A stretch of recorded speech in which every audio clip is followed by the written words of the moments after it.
know those times where you just really want to start something, but you just feel stuck and you can't get started? It's like there's like an invisible chain that's holding you back from starting or becoming the person that you could be. But the thing is, here's the truth, right? You're way more capable than you think you are.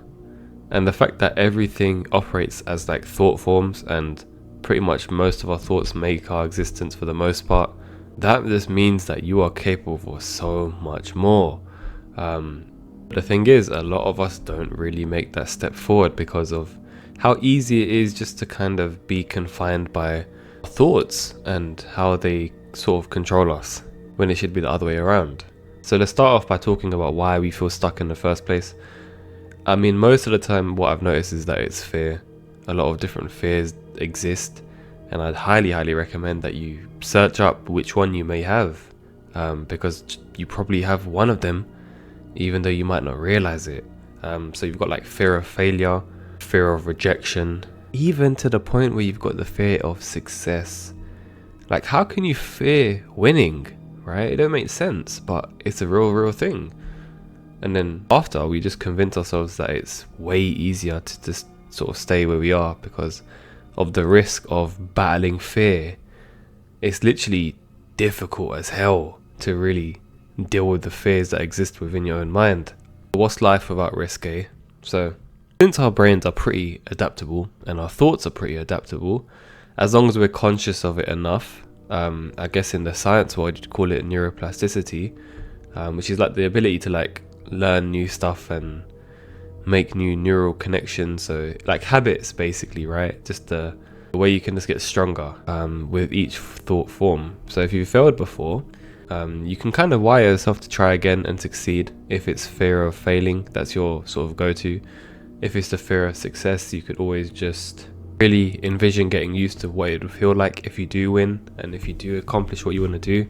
And then you can start to create an environment inside of your head, kind of like daydreaming, where you just be comfortable in your own brain and in the reality where it is that you are successful, whatever that means to you, right? Everyone's vision of success is going to be completely different. But yeah, I'd probably say another reason as well, apart from just the fears alone, is probably self-doubt. Does that come from fear? It probably could do, but I'm not gonna, just for the sake of simplicity, I'm not gonna say that it's the same, because self-doubt is normally like how we've trained our brain and the neuroplasticity that exists with reasons why you're not good enough. And this can stem from your childhood, it can stem from your own personal experience of life, maybe even like families or friends telling you that, you know, you're not smart enough, or you'll never be as good as that person or that or whoever it is, or maybe it's too late to start.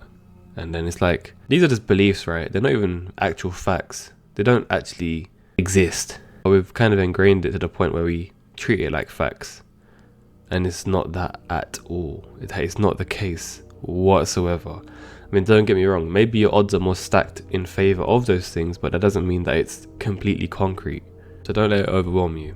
Alright, because the thing is, people don't realize that even though those beliefs might be so strong, nobody's asking you to go ahead and do the most gigantic leap into wherever it is that you want to go to. You can always take small steps and over time forge a character that you can be proud of. Alright, no one's asking for perfection, no one's asking for it has to be 100% right. It's just about starting. Just one little thing, you know, something that can make you be like, you know what? One step is still better than no step. At least I've still done something. You do that every day and that's it, man. You've accomplished so much already. Alright? Because you're going to learn a lot along the way once you do start.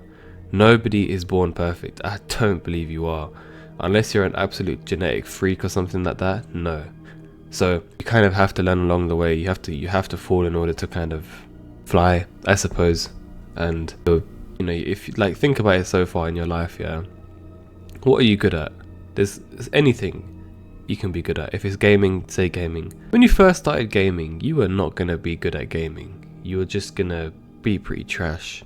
But then, over the different games and time you've invested into it, day after day, week after week, you've gotten better. You might not be the #1 pro in the world, but you've gotten better. So that same sort of logic applies to quite literally anything.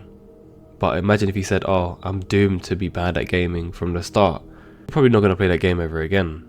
So just remember to keep that in mind. Alright, so rather than saying that you're not good enough and that maybe, you know, in your brain you're thinking that it's a massive leap you have to take, just tell yourself that you're learning and growing every day, because that is how life is literally working on a day-to-day basis. You literally learn and grow every single day. Alright, and remember, your own self-image is going to be the most important thing here, because your words matter and how you view yourself is going to be how you see the world. So just make sure, treat yourself as you're learning and growing every day, because what that's going to do, it's not going to put such a big weight over your head. It's not going to feel too overwhelming, and it's going to make these sort of like micro goals so much more achievable. You know, like if you want to go to the gym or get into shape or whatever it is, you can definitely do like a 10-minute walk or 10-minute activity throughout the day, just one time a day. It's so doable, but people think you have to spend like 3 hours in the gym, then you got to do this and that, and then just overcomplicate it and just never start. So just take it easy, man. Remember, you're supposed to have fun in the process of this. Same way if you don't want to learn a skill, you know, spending 5 minutes a day, 15 minutes a day practicing, it's gonna do wonders for you, man. Alright, so that kind of basic stuff. Surround yourself with positivity. You know, keep your people around you, environment around you good. Look at your social media feed. Look at what kind of media you're watching every single day. Is it uplifting you? Is it really making you like build a character that's got more courage and faith and hope? And then yeah, over time you'll start to realize that once you do start to engage with that kind of stuff, that also makes you happy, because it's going to be a lot easier to stick to something that you're going to be happy doing. You're good, man. You're good. So it takes a lot of spending time with yourself. It takes a lot of time of becoming self-aware. But once you start to take them micro leaps, you're good. Appreciate you guys for watching, and I'll see you in the next one.